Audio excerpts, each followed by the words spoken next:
Bună ziua! Sunt Teodora Angel și reprezint echipa noastră.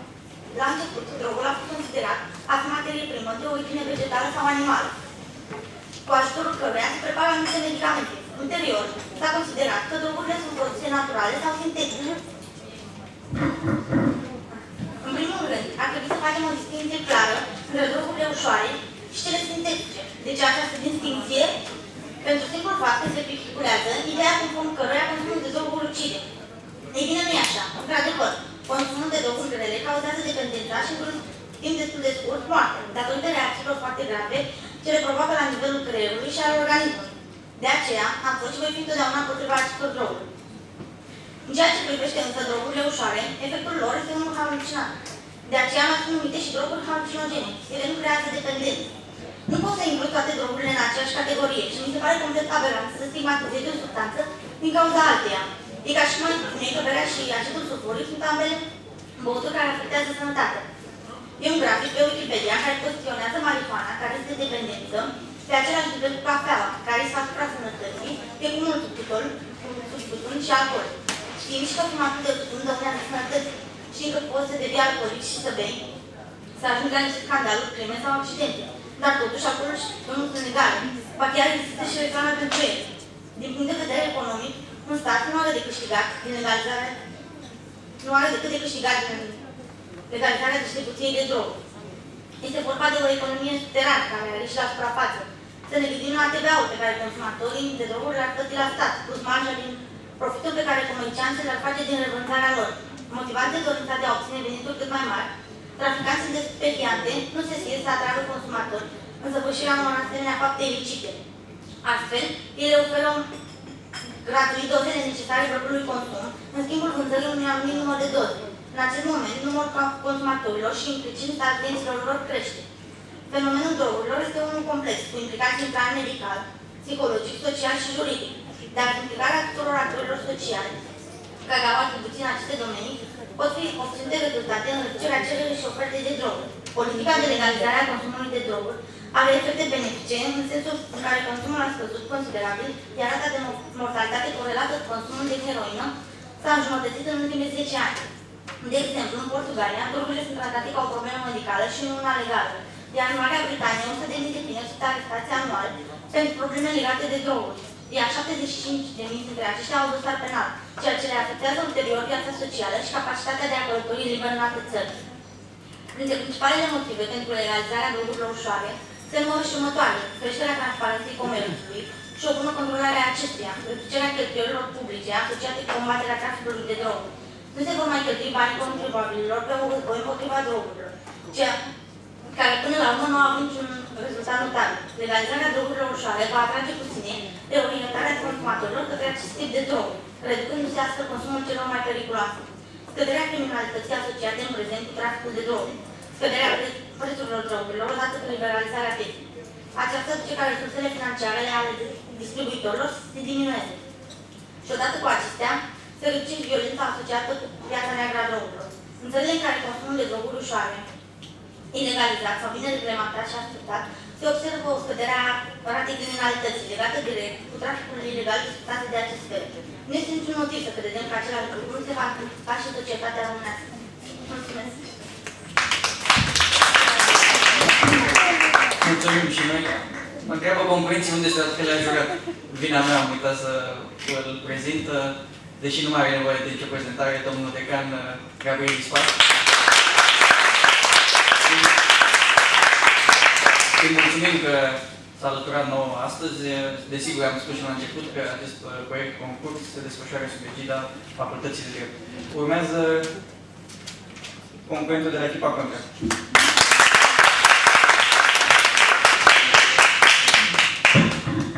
Bună ziua! Deci, problema drogurilor ușoare este în continuare în discuție în Europa și în Statele Unite. Există ideea că legalizarea drogurilor ușoare ar încuraja consumul lor. Ar fi un prim pas către consumul de droguri puternice. Sunt împotriva consumului de droguri, fie ele ușoare sau de altfel. Tot drog se numește și nu văd la ce te poate ajuta. Dacă vreau să mă simt bine, o pot face și prin alte căi, dar în niciun caz consumăm droguri. Odată cu legalizarea drogurilor, acestea se vor banaliza, fiind mult mai ușor procurabile. Deci este clar că numărul consumatorilor va crește. Cred că drogurile ușoare sunt percepute ca un intermediar pentru drogurile puternice care vor aduce efecte dezastruoase pentru individ în societate. Drogurile ucid, dar înainte de a ucide, degradează ființa umană și dau o moarte lentă și chinuitoare. Majoritatea doctorilor sunt împotriva consumului de droguri de orice fel, menționând faptul că acestea distrug încetul cu încetul sistemul nervos. Factorul psihologic este unul determinant, deoarece, încercând substanțe ușoare, curiozitatea va fi mai mare, împingându-te în a încerca și alte droguri. Este o păcăleală ideea că odată legalizat consumul, va exista un control total asupra drogurilor. Legal nu înseamnă siguranță și ilegal nu înseamnă anarhie.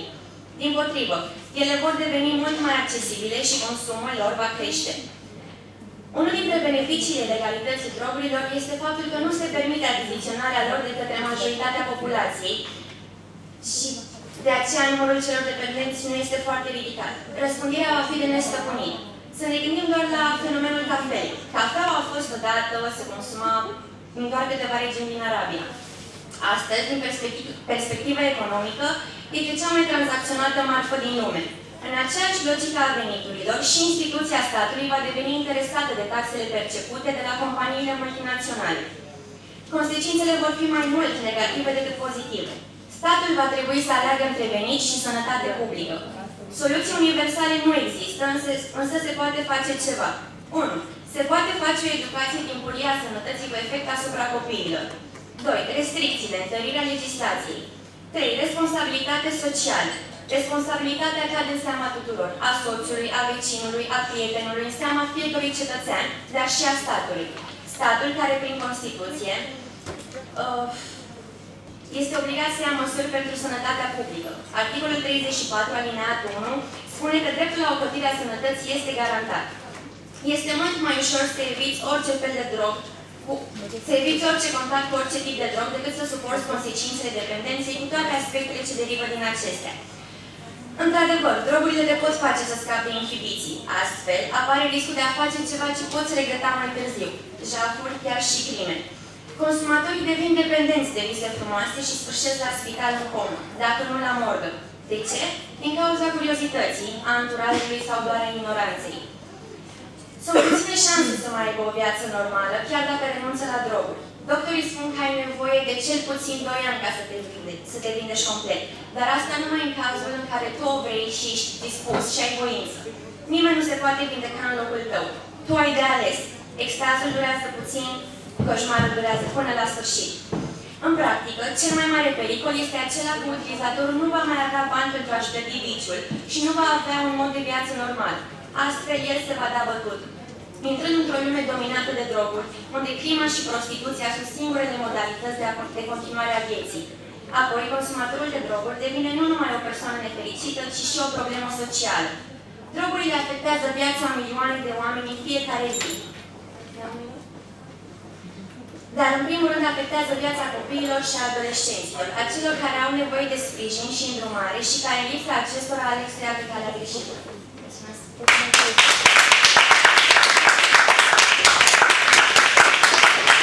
și noi.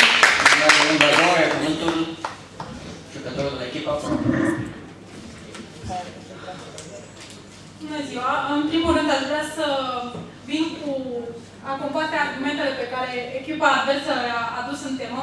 Au venit și au spus că legalitatea ar crește numărul consumatorilor. Vreau să spun că nu este adevărat, deoarece tinerii sunt tentați să consume droguri datorită faptului tocmai că este interzis. Dacă nu era interzis, ele ar avea oarecare reticență. În al doilea rând, a spus că ei ar fi mai responsabili. Oare prin lege nu devenim noi mai responsabili? Eu așa cred. Și în al doilea rând a spus că drogurile duc la moarte. Păi să fim serioși, trebuie să facem distinție clară între drogurile ușoare și drogurile grele. Pentru că această distinție nu se are la bază tocmai să scoată în evidență faptul că drogurile ușoare sunt plante, nu altceva. Nu ceva care să-ți poată face vreun rău sau să ducă la moarte.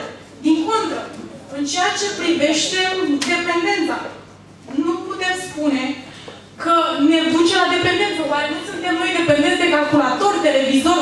Ar fi culmea să spunem că așa ceva ar duce la dependență. Mai mult, reacțiile adverse. Păi să fim serioși, dacă drogurile ar fi fi legale, eu cred că ar trebui să existe ca în orice medicament un punct care ar trebui să aibă reacții adverse.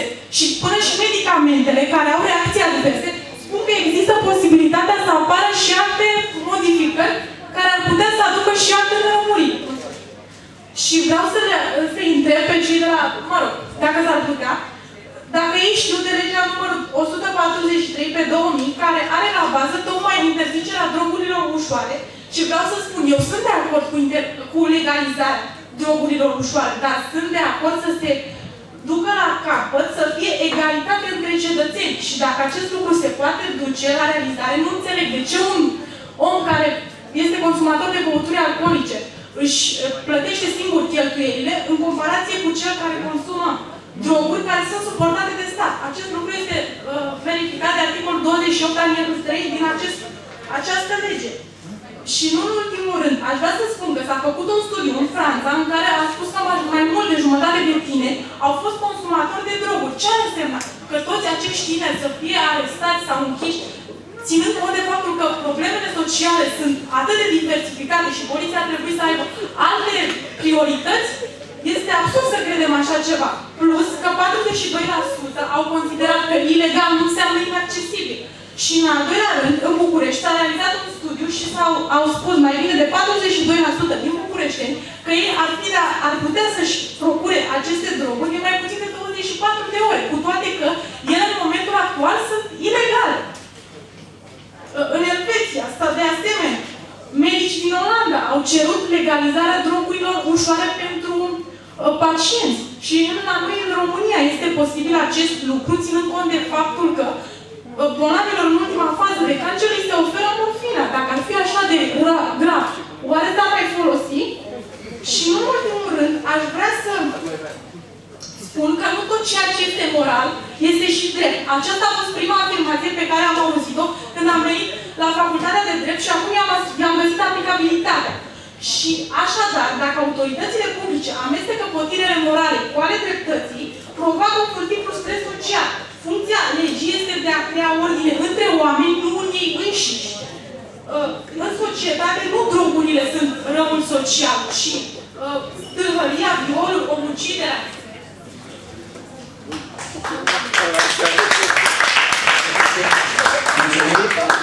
Urmează echipa contra. Bună ziua! Mă numesc Stanciu Nicolae și aș vrea să încep adresându-le, răspundându-le colegilor mei. Ei au vorbit de calculator, că duce la dependență. Dar în ceea ce privește calculatorul, au existat cazuri în care mulți copii au ajuns pe patul de spital sau chiar au murit din cauza deshidratării și a oboselii. Pentru că au stat foarte mult în fața calculatorului. Dragi colegi și drag juriu, noi aici vorbim de ce? De legalizarea unor droguri care ne duce încet către moarte. Noi nu vrem ca tinerii noștri, care într-o bună zi ne vor reprezenta, va fi forța noastră de muncă să fie niște drogați. Ei spuneau că halucinațiile sunt urma unor droguri ușoare, dar halucinațiile te pot duce chiar la moarte. În orice drog, indiferent de nocivitatea sa, duce sigur la dependență, mai apoi la nevoia de a încerca și altceva mult mai greu, mai tare, pentru a satisface nevoia. Dumneavoastră, ei au spus de persoanele care consumă alcool. Dumneavoastră, v-ar plăcea să vedeți persoane care consumă alcool sub influența alcoolului pe stradă, sub influența drogurilor, să stea în preajma voastră doar pentru că sunt acestea legalizate? O să vă enumăr anumit câteva droguri și efectele unei singure consumări a acestor droguri. Cannabisul este o plantă originară din Asia Centrală, din care se extrag marihuana, hașișul, uleiul de hașiș. Cannabisul afectează memoria, logica, abilitatea de mișcare, abilitatea de a efectua sarcini complexe, ca de exemplu șofatul. Foarte multă lume șofează administrând aceste droguri. Iar dacă ele s-ar legaliza, aceștia ar fi un pericol public pe stradă. Cannabisul este periculos când este combinat cu alte droguri sau când este combinat cu alcoolul. Efectele cannabisului sunt intensificate deseori într-un mod imprevizibil cu aceste combinații. Efectele unei singure consumări ale cannabisului sunt starea de relaxare și bunăstarea ce durează vreo 3-4 ore, în care suntem...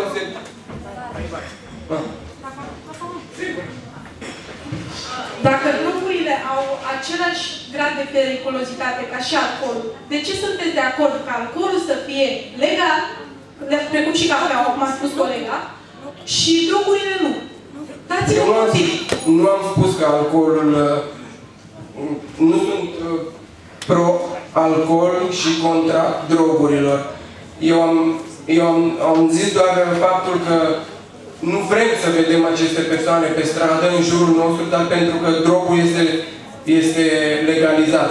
Iar într-adevăr, odată ce o persoană, cum am spus mai devreme, consumă alcool și prin legalizarea drogurilor va consuma și droguri, aceasta duce sigur, încet la moartea persoanei care consumă acestea. Okay. Continui cu efectele unei singure consumări. Se creează impresia dilatării timpului, stare de slăbiciune. În cazul unor doze mari pot apărea halucinații, umezirea și înroșirea ochilor.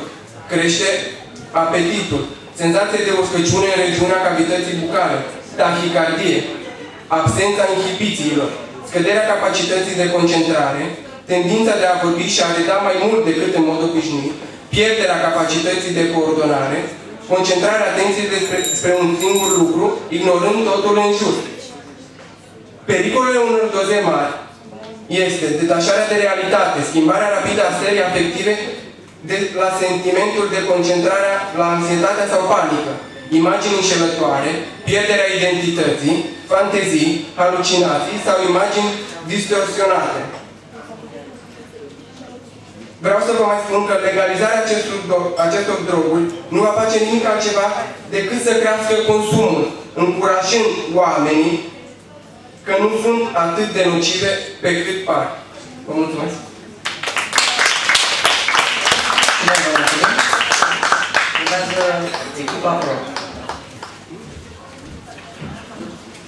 Din câte observ, colegii mei nu prins bine ideea dintre droguri grele și droguri ușoare. Noi nu dorim toate drogurile să devină legale. Noi dorim numai drogurile ușoare. Tocmai de aceea, acestea nu duc la moarte, nici la dependență. Tocmai am arătat acest lucru. Și în ultimul rând, am dorit să demonstrăm prin acel prospect că și medicamentele pot duce la obținerea dependenței. Este absurd să spunem că toate drogurile, ca și cum am spune, toate plantele ne duc pe noi să avem o anumită stare. Drogurile sunt plante. Nu pot spune, într-adevăr, sunt și droguri care au anumite reacții adverse, deoarece ele sunt modificate sintetic.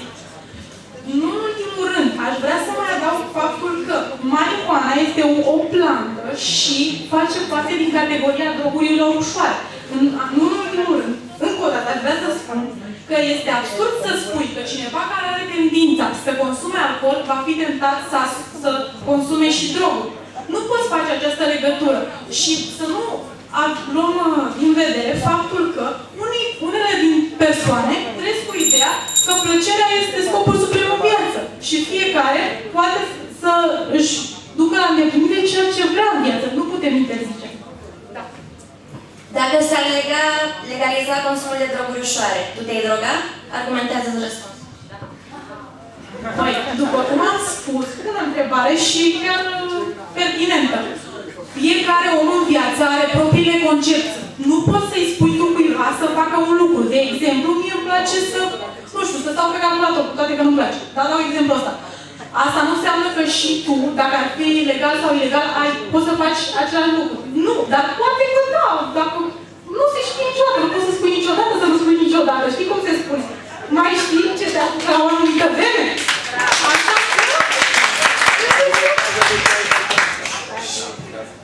Tocmai de aceea vreau să distincție clară, noi dorim legalizarea drogurilor ușoare și atât. Nu vrem să fie drogați pe stradă, să fie bețiți pe stradă. Cine și-ar dori o societate de incompetenți? Hai să fim serioși. Dar la o anumită ocazie poți consuma și alcool, dacă ești și îți place să te droghezi, poți să o faci și asta, n-am nimic împotrivă, atât timp cât duce la bunul mers al societății. Din moment ce în țară nu se produce nimic, măcar prin legi, să reușim să aducem un buget statului. Asta e părerea mea. Dacă colegii au asta...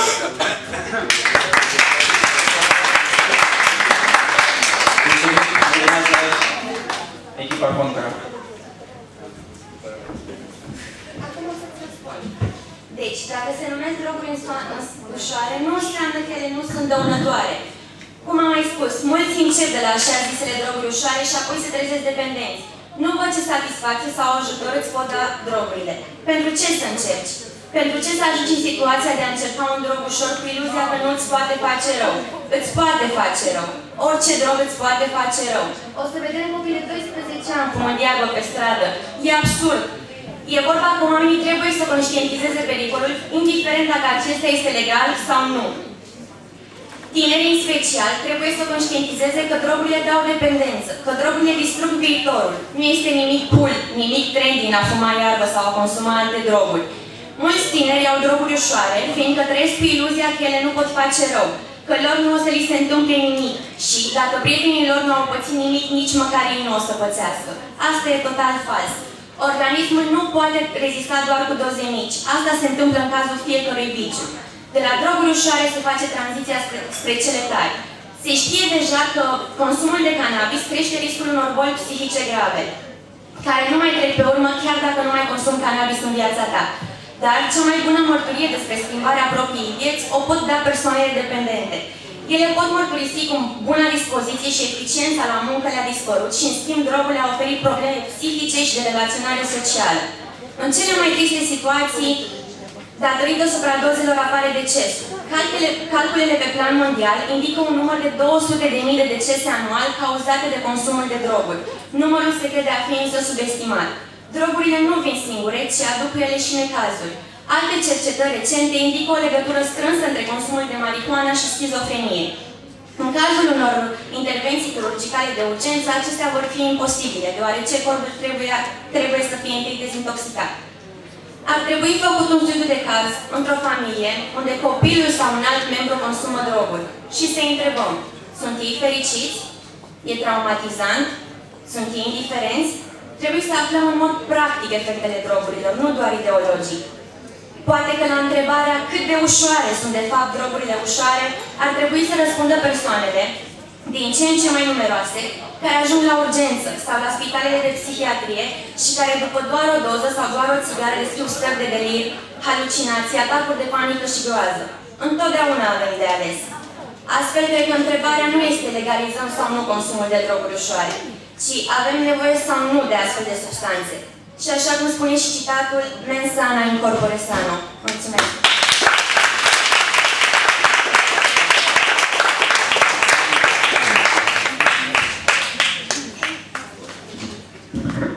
Da, mulțumim și noi celor două echipe. Urmează o scurtă pauză în care juriul va delibera asupra echipei care va merge mai departe. Între timp, o să rog echipa